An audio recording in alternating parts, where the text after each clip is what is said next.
Bienvenida. Muy buenos días, realmente es este día tan frío, es una alegría estar acá mateando contigo. Bien, nuevamente. bien, dale. Un poco nos habíamos propuesto invitar a la doctora Virginia Cardoso para que hiciera como un balance, cómo la ve ella, cómo la ve su fuerza política, lo que pasó en las internas, pero antes que nada le pido un titular. ¿Cómo ve esta suerte de, cómo calificarlo? Danza de nombres, circo mediático, indecisión, pluralismo, ruleta rusa, diversidad de posibilidades. Estoy hablando de otra mujer, como la que tengo aquí a mi lado, pero en este caso para acompañar la fórmula presidencial del Frente Amplio. Exactamente, yo creo que a veces en estas cosas, creo que no la hemos vivido a este nivel en otros momentos, con este nivel de circulación tan amplia de nombres, ¿no? Creo que sí podemos decir que yo creo que a veces estos procesos no cuidan a las compañeras. Yo lo viví personalmente, ¿no? Me acuerdo cuando en el proceso post campaña de la intendencia me llamaban todos los días para felicitarme por un cargo nuevo que nunca nadie me había ofrecido, ¿no? Y donde te exponen como a un nivel cuando ganó Martínez la intendencia. Cuando ganó Martínez la intendencia. Entonces es como un nivel de esta circulación de nombres, y bueno, porque he hablado con muchas de las compañeras de los nombres que han circulado en estos días, que bueno, que a veces hay que tener cuidado con lo que pasa en la prensa, ¿no? Porque realmente es el cuidado de las compañeras, porque a veces se ve como una confrontación con otra compañera como Escoce, entonces ahí el cuidado de la interna creo que es difícil. Yo creo que hay como algunos elementos que son, qué bueno que puede rescatarse de este proceso. Uno es claramente que no deja ningún lugar a dudas de que tenemos muchísimas compañeras con capacidad de aporte para completar la fórmula. Hay que recordar que el Frente Amplio tiene resuelto ya en un plenario que los cargos de representación política van a ser paritarios. Digo porque en estos días se dijo, bueno, no importa si las fórmulas son 2 varones, 2 mujeres, que claramente 2 mujeres ya no pueden ser, pero bueno, hay una definición frente amplista de un plenario de que tiene que ser paritaria, y hemos demostrado en estos días que hay muchísimas compañeras con capacidad, y digo esto porque a veces las mujeres estamos tan bajo la lupa, ¿no? Analizadas de si tienen capacidad, de si pueden aportar, de si cómo hablan, de cómo no sé qué. Yo quiero además decir que todos nuestros compañeros frente amplistas en cargo de representación, que yo quiero muchísimo, no son todos la luz más brillante sobre la faz de esta tierra, ¿no? Porque a veces parece que todos los hombres que están son porque tienen enormes capacidades, y todas las mujeres que están, bueno, pobrecitas, vamos a ver si pueden, ¿no? Entonces, hemos demostrado que hay muchísimas compañeras, creo que eso es un elemento importante, y bueno, poner sobre la mesa, hay un elemento que a mí siempre me gusta resaltar en este proceso, que es la gran ausencia que tenemos de la orgánica frente amplista, ¿no? Yo siempre me pregunto, bueno, ¿cuál es el lugar y cuál es la voz de toda esta orgánica frente amplista, todas estas bases del Frente Amplio y del movimiento que se sumó y que hizo fuerza para esta campaña hacia las internas, donde ahora parece que no tienen voz, y las elecciones y la decisión pasa a ser algunos referentes de élite que se juntan y conversan, ¿no? Y bueno, y esto tiene que pasar por un plenario del Frente Amplio que tiene que avalar, y quiero destacar el rol de fortalecer la democracia frente amplista y el debe que tenemos en ese sentido, ¿no? Bien, bien. Yendo a la interna, balance. Bueno, las elecciones internas para nosotros primero fue una gran alegría. Quiero decir que ayer estuvimos festejando todas las listas que apoyamos a Andrade, porque bueno, uno tiene algunos sinsabores siempre, claramente que continúa esta tendencia de baja de votación de los frente amplistas. Creo que es un elemento que tenemos que analizar, y que bueno, tenemos elementos para seguir pensando en eso, en una elección además que supera en la votación global a las elecciones internas previas. Creo que eso es un elemento que tenemos que analizar. Nosotros estamos dentro de este proceso que tenemos que pensar y que nos complejiza la situación hacia octubre. Los que apoyamos la precandidatura del compañero Andrade realmente estamos muy contentos. Si bien lanzamos la propuesta pensando en ganar, uno siempre lanza las propuestas pensando en los objetivos mayores que pueda lograr. Realmente, para cómo nos empezaron a dar las encuestas, estaba en un 9%, y cómo fue creciendo esa candidatura, creciendo la cercanía a la gente, y lo más importante, creo yo, que se dio en este proceso de campaña y que fue un disfrute enorme, fue el poder plantear los temas, poder plantear el debate político a la interna del Frente Amplio, poder plantear que no hay recetas únicas dentro del Frente Amplio, ni a nivel de economía, ni a nivel de educación, ni a nivel de cómo generar puestos de trabajo. Realmente mostrar que hay un programa que nos permite una diversidad de propuestas, que el Frente Amplio es esa diversidad y que tenemos que poder pensar en profundidad, debatir, hacer pedagogía política, discutir ideológicamente y sobre todo decir que lo político tiene valor, que no es solo lo técnico, ¿no? Que no es solo gestionar la realidad de la política, sino que, como decía Hugo Cores, gobernar es luchar. Gobernar es primero dar las peleas políticas para lograr los objetivos que nos proponemos y para lograr que lo que parece imposible se haga posible. Así que bueno, desde esa consigna creo que fue una batalla súper interesante la que se dio desde esa precandidatura, que ahora estamos pensando, bueno, cómo darle continuidad a esa línea de propuestas y a ese acumulado. En ese sentido, creo que además las listas, votaron muy bien en general. Nosotros también muy contentos en Montevideo, fuimos la segunda lista más votada dentro de la candidatura de Andrade y la 10ª a nivel global. De alguna forma, sentir que hay hay elementos que nos sostienen en un proceso de decir, bueno, nosotros sostenemos que hay una izquierda dentro de todo este Frente Amplio que está queriendo más izquierda. Hay sectores, a veces que son más vinculados a las luchas sociales, que están necesitando propuestas más arriesgadas, propuestas que reivindiquen esa historia del Frente Amplio como representación de los sectores populares, y creo que estas elecciones con este 24% para Óscar Andrade nos reafirma esa convicción. Así que bueno, eso es parte del balance, y también entender que que estamos en un momento muy difícil donde hay elementos que se dieron en toda la región que se nos filtraron, sin que nos diéramos cuenta, se nos filtraron en el Uruguay, ¿no? Yo siempre digo que hay 3-4 elementos que jugaron muy fuerte en Brasil y en Argentina y que acá se fueron filtrando. Uno es la lógica de la antipolítica, ¿no? La política como mala palabra, ¿no? Lo ideológico y lo político como algo sucio, ¿no? El otro día me acuerdo de un joven me decía, no, porque es imposible estar en política y ser ético. Aparte lo estaba diciendo delante de una mesa donde estábamos con un compañero Luis Puico, ¿no? Compañeros que han dado la vida por la lucha y se han jugado el pellejo por los derechos de los trabajadores y trabajadoras. Entonces, bueno, fue un poco difícil esa conversación, pero bueno, realmente cada vez más suena que ser político es algo sucio, y nosotros de alguna forma tenemos que repensar si no colaboramos a eso con nuestro discurso tan tecnocrático, ¿no? En esto de lo técnico, ¿no? El valor de lo técnico y el alejamiento de la gente de la construcción política, cuando lo que importa son los técnicos y que lo que importa es que aporten los que saben. Bueno, los que saben son unos poquitos y el resto de nosotros y nosotras no sabemos porque no tenemos esa formación. Entonces creo que ahí hay un elemento muy importante. También 15 años en el gobierno, que para muchas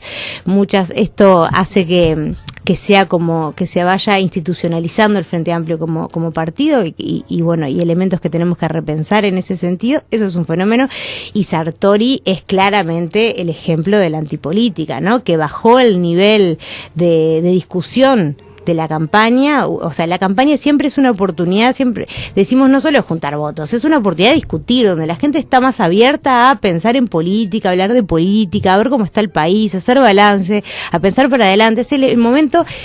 Y claro, y tener elementos como Sartori que sus respuestas son, no sé, pregúntame en unos meses, no, de eso no tengo ni idea, y que eso esté bien, y que eso es válido, y que sus respuestas sean, y que introduzca otros fenómenos que en la región fueron fuertes, como el de las fake news, ¿no? Con sus asesores especializados en eso, las noticias falsas.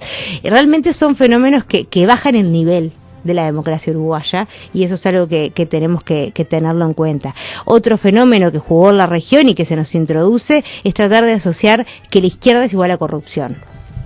lo hacen, dicen, bueno, el PT, corrupción, corrupción, corrupción, Cristina Kirchner, corrupción por corrupción por corrupción, Correa, bueno, Uruguay es lo mismo porque es la izquierda, y usan cualquier pequeño ejemplo, cualquier situación de error aislado que se pueda haber dado como un ejemplo de que es todo lo mismo, ¿no? Y hoy realmente hay una lógica de opinar que la política es corrupción, que la izquierda es corrupción, y por otro lado que es acomodo, que es amiguismo, que cuando vemos en realidad las situaciones de clientelismo o por ejemplo de compras más observadas por los tribunales, etcétera, se han dado en los gobiernos departamentales del interior del país gobernados por la derecha, ¿no? Por los partidos tradicionales, por el Partido Colorado y el Partido Nacional. Entonces, bueno, que realmente eso no es una realidad, pero se ha instalado en el discurso. Y otro elemento que yo quiero traer, creo que es el último antes de seguir esta discusión, es el lugar que ha jugado las iglesias neopentecostales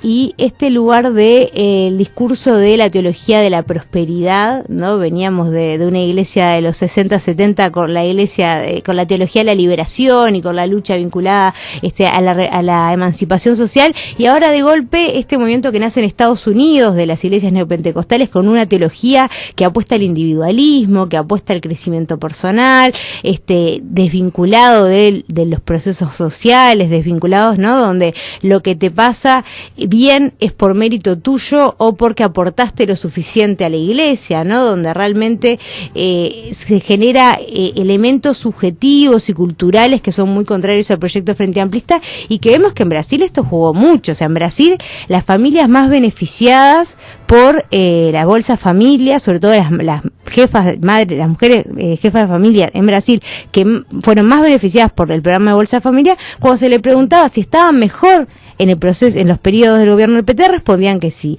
Ahora, cuando se les preguntaba por qué, las tres primeras razones era gracias a mi propio esfuerzo, gracias a Dios o gracias a mi pastor, ¿no? Entonces, esos fenómenos acá se están instalando en los barrios más pobres. Realmente la inserción de estas iglesias es muy fuerte, con un discurso súper conservador, realmente que reivindica la familia tradicional y va en contra de las lógicas de avance de derechos de los gobiernos frente amplistas, y en barrios donde nosotros de alguna forma hemos abandonado la pedagogía política, ¿no? Hoy los comités de base cada vez están menos presentes a nivel de los asentamientos. Antes era lo más común acercarnos en la olla popular, ver qué se necesita, ¿no? A generar procesos de organización barrial. Y hoy ese lugar lo están ocupando estas iglesias. ¿Y por qué no lo ocupa el Frente Amplio? Bueno, yo creo ahí tengo una interpretación que me gustaría debatirla más profundamente con otros compañeros y compañeras en algún momento. Plantealo para que el debate esté dando vuelta. ¿Por qué la izquierda no ocupa estos espacios? Bueno, yo creo que nosotras, como gobierno, pensamos que las políticas sociales reemplazaban la pertenencia política. Que el estar presentes en un barrio, bueno, yo trabajo en Casaballe y lo veo constantemente, la gran presencia del Estado, ¿no? Lugares donde eran tierras abandonadas, tierra de nadie, ¿no? Del estar presente como Estado, del estar presente desde la policlínica, desde la escuela, desde el programa de cercanía como Uruguay Crece Contigo, como ETAF, como tantos programas que hoy están en territorio, de tramitar que esas políticas sociales era el Frente Amplio presente en el barrio. Y en realidad eso no politiza, no hay una politización de los procesos, no hay una politización del significado de esto y de por qué se dan estos procesos, y creo que no reemplaza el debate político que la fuerza política tiene que dar con la gente y la pertenencia. Y hoy tenemos, sectores muy vulnerados que se han beneficiado muchísimo con el otro día me da mucha gracia en el grupo de mujeres de Casaballe que tenemos allá.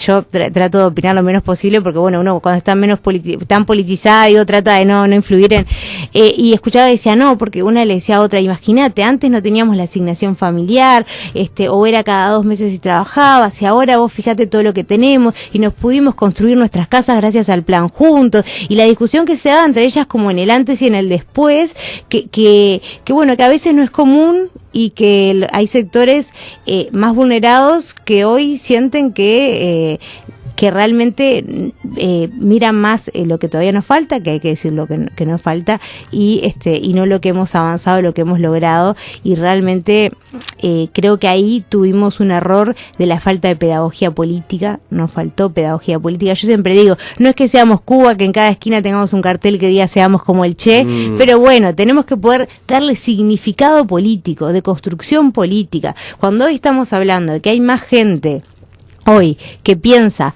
que los pobres son pobres porque quieren, que antes que el gobierno del Frente Amplio asumiera, estamos hablando de que nos faltó que la gente entienda lo que implica un proceso de avance hacia la justicia social, y creo que eso es algo que tenemos que avanzar.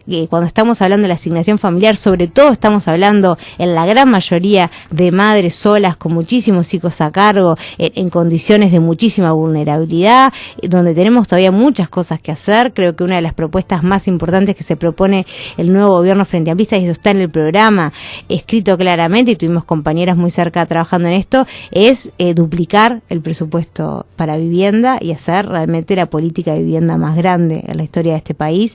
Y bueno, creo que eso es una necesidad. Hemos avanzado. Yo en Casaballe he visto los grandes avances que hemos tenido en vivienda, pero también veo el que sigue en el ranchito de lata, sin piso, con el piso de tierra, sin baño, y donde realmente la única forma de calefacción es estar todos juntos a la misma cama, ¿no? Entonces, bueno, esas realidades nos siguen pegando, ¿no? A veces hablamos de cuánto disminuimos el porcentaje de pobreza, cuánto disminuimos el porcentaje de indigencia. Bueno, pero seguimos teniendo un 17%, a pesar de que pasamos un 60% a un 17% de pobreza infantil. Bueno, ese 17% nos sigue doliendo.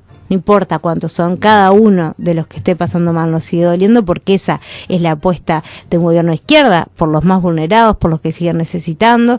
Y bueno, y creo que esa lógica tiene que estar, y esa apuesta tiene que estar, y va a ser difícil porque es un momento difícil donde el efecto Manini Ríos yo creo que tenemos que tenerlo muy en cuenta. Obviamente Manini Ríos no va a ser presidente de la República, pero su discurso presente en los medios, mínimo, yo creo que va a llegar a 2. Va a llegar una banca, todo lo que significa. Pero y el mal que hace el discurso Senado, que él inserta, porque muchas veces es como el discurso de vivir sin miedo, ¿no? El discurso de la inseguridad y que el miedo al otro, a la otra, es ese fenómeno.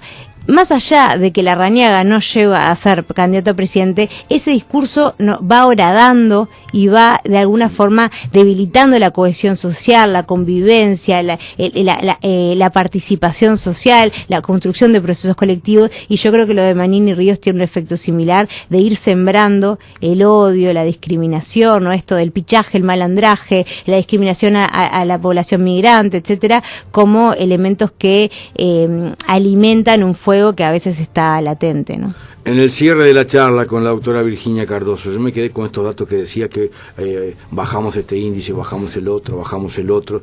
Yo podría sumar, aumentaron la clase media en cantidad, sin embargo, no se aumentó el compromiso social, no se aumentó el coraje cívico de esos integrantes que suben a otra clase o que mejoran su condición, no se aumentó el compromiso comunitario. Es cierto, se mejoró en muchísimos indicadores. En otros se pasó de una clase a la otra incluso. Exacto, yo creo pero, 3 puntos suspensivos. Hay elementos que son muy importantes. A veces evaluamos el avance por cuántos autos se están comprando ahora, cuánta gente se va de vacaciones. Bueno, el proceso, esos alimenta más autos, se va más gente, se compran más casas, pero no se compran más compromisos, proyectos individuales, no se incorporan más compromisos. Pero el Frente Amplio, y esto lo voy a decir que a algunos compañeros le van a molestar, le tiene miedo a la participación social. Hacen procesos, hay una investigación muy reciente, muy interesante, de que el Frente Amplio ha hecho más procesos de participación, pero procesos de participación consultivos, que no necesariamente son vinculantes, donde no necesariamente no es participación real, porque la la gente al final no es parte de la toma de decisiones final ni del acompañamiento del proceso. Entonces creo que le tenemos miedo a la participación real de la gente, a la construcción colectiva. Yo siempre digo que las escasas experiencias de cogestión, de gestión conjunta con los vecinos, como es el Sacude, como es Punta Yeguas, el Parque Punta Yeguas, como son esas pequeñas experiencias que son exitosas, nos muestran que la toma de decisiones y la participación activa de los vecinos y vecinas fortalecen las propuestas, pero lamentablemente nos da miedo en esta lógica de los técnicos, ¿no? De los que saben, dejar las cosas para los que saben, ¿no? Y lamentablemente perdemos la participación, perdemos el compromiso y perdemos el ver, el vincularnos con el otro, con la otra y construir algo, un proceso colectivo que le dé sentido político. Ya que esta charla giraba en torno a las internas y una reflexión de la doctora Virginia Cardoso, del Partido por la Victoria del Pueblo, espacio 567, tiro la última y le pregunto, y a ver qué me dice. Me crucé circunstancialmente con Óscar Andrade 2 días antes de la interna, y le digo, si esto durara un mes más, no llegás hasta el primero, pero casi. ¿Qué fue lo que logró ese avance? Porque no tuvo un gran despliegue publicitario. Para entender algunos fenómenos, tú decías que hay más gente que quiere izquierda por izquierda. ¿Qué crees que pasó?